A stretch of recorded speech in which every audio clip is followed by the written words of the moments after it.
influential personalities such as famous author Mark Twain and British Prime Minister Winston Churchill loved them. Cats are the most popular house pet in the world. They outnumber dogs in both population and popularity 3-to-1. Many say that cats are loved due to their independent nature. They're a low-maintenance pet. You don't have to potty train them. You just drop them in the litter box and they know what to do automatically. You don't have to give them baths. They bathe themselves. You don't have to take them on walks. So if you don't have a lot of time to invest in a pet, but you still want a pet, cats are a good way to go. However, because of the cat's nature, they can also be very disobedient. This cat stole everyone's socks while they were sleeping and hid them in the litter box. There's a trend on the internet where people post pictures of their naughty cats called cat shaming. Just put a sign next to them. I thought it was pretty cute. But cats are pretty wild. Based on the way they were domesticated, they were encouraged to be themselves, and they weren't shaped to be what humans wanted them to be.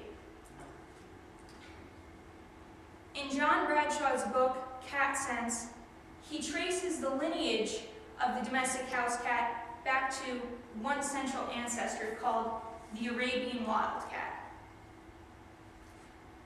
We can guesstimate that humans started interacting with wildcats during the agricultural revolution about 10,000 BCE, when humans began to farm for their own food and resources. As humans began to farm for food, they needed to store the grain in granaries. Mice started to go into the granaries and feed on the food. That's where these wildcats came in, and they started to hunt the mice. So in essence, instead of humans shaping the cat like they did with the dogs, cats came in and fulfilled a role, filling a niche for humans, and cats were assimilated into early society. They weren't quite domesticated at this point, but they were just tame. Domestication didn't come until much later, about 3,500 years ago, when the Egyptians started to domesticate them as pets. And eventually they became revered as gods in the form of Bastet. Now this domestication kind of affected their behavior because they weren't changed so they weren't more wild. They were encouraged to hunt these animals. So some studies have been done today, exploring what kind of cat behavior goes on when they're outside of the house. And in the Champaign-Urbana study, they hooked up radio collars to cats to see what their activity levels were during the day.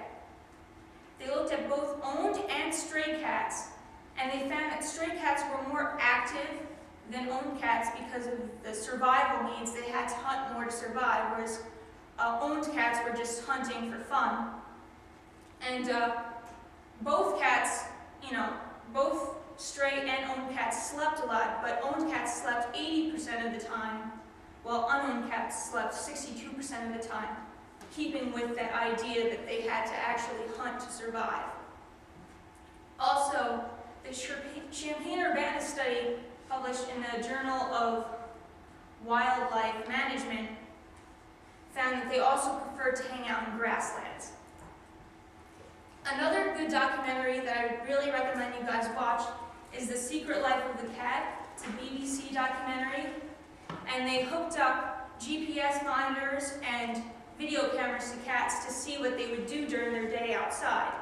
And they noticed that cats were exhibiting scouting behaviors every day. They would go to the same places, walk the same paths, their little favorite areas that they like to frequent.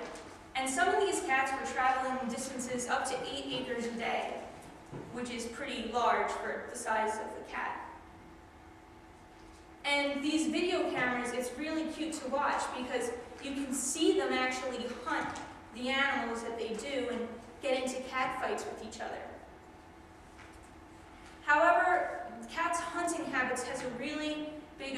on the ecosystem. Feral cats especially, because they're hunting to survive. According to Susan Milius, writing for Science News, approximately 6.9 to 2.7 wild animals, 20.7 billion, wild animals are killed per year. This is a large number, and it has decimated the numbers of wild birds. So wild bird conservationists are very upset about this, and cats are a fast-breeding animal, so they're constantly reproducing, so they do pose a significant threat. There are oftentimes feral cat colonies where hundreds of cats will gather, and they can decimate populations in the area.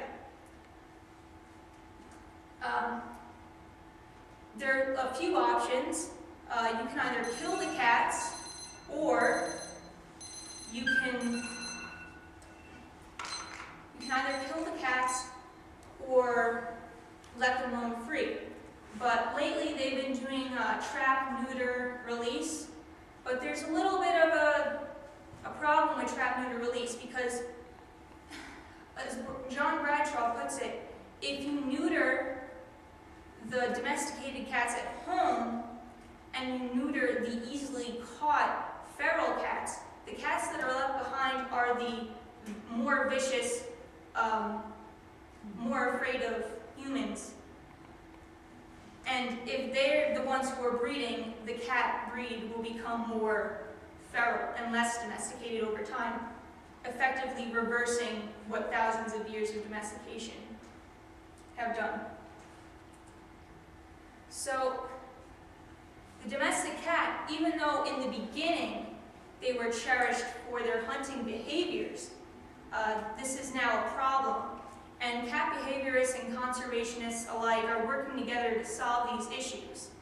And hopefully someday we can see an end to the destruction of our local ecosystems. Okay.